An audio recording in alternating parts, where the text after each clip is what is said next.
Exercise 31 on page 46. We're going to use the information above exercise 31 to complete exercise 31, 32, and 33.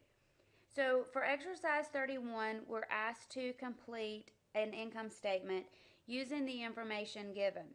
So they give us the account balances for June 30th, 2014, and we have to look at all of those accounts and determine which ones do we need. So when we're preparing the income statement, our focus is going to be on revenues and expenses. So even though they give us lots of accounts, we only need to focus on any account that is going to be a revenue or expense account. So when we prepare any financial statement, we have to have a heading.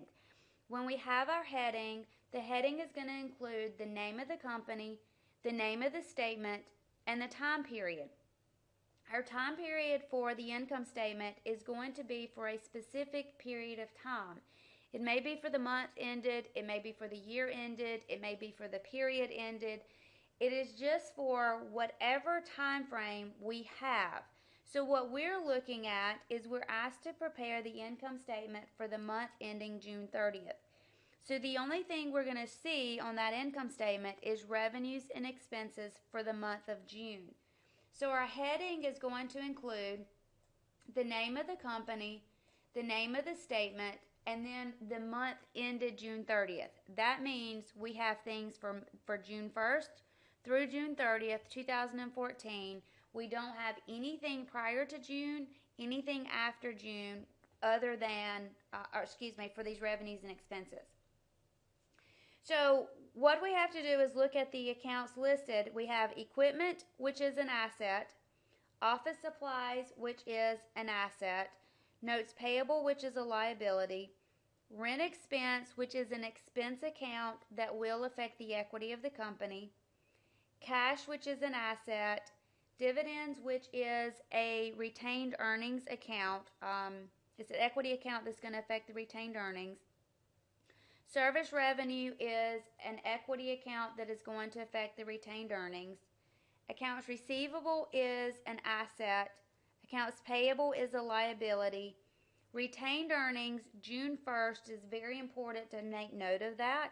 This is telling us this is our retained earnings at the beginning of the period, not at the end of the period.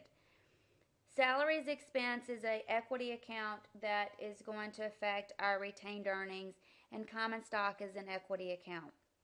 So out of all of the accounts that we have, our focus is going to be on rent expense, service revenue, and salary expense.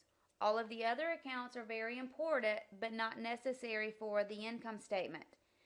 The income statement is going to list revenues and expenses. The two accounts will be subtracted to get to the net income or net loss. If the company has more revenues than expenses, the company has net income. If the company has more expenses than revenue, the company has a net loss. So we only have to look at the information given. They tell us service revenue is $11,200, so that's our revenue for the company. So revenue is going to go up $11,200.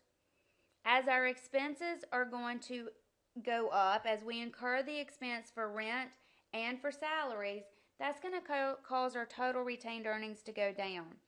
We're not focusing on retained earnings, we're focusing on the expense itself. So we're looking at our total expenses is going to be $2,450 because we have salary expense of $1,900 plus rent expense of $550. That gives us our total expenses of $2,450. Now, we always have to remember net income is revenues minus expenses. So each student looks at this differently. Some students like to keep this just like this and say revenues of $11,200 minus $2,450 of total expenses is going to give us our net income of $8,750. Some students like to account for the fact that the total expenses need to be subtracted from our revenue. So some students like to put parentheses around the total expenses to show that we need to subtract that number, so there's never any confusion, never a moment where you will increase the revenues by the expenses to get to net income. The revenues minus expenses gives you net income.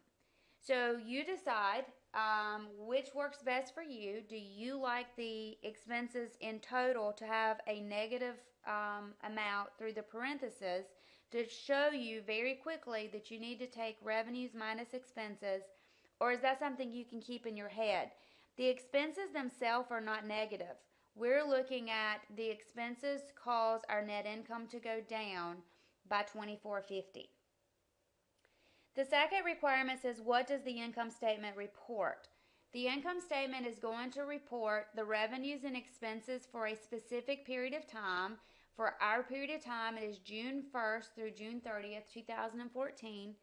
And when we're reporting these revenues and expenses for a period of time, we're reporting the profitability of the company.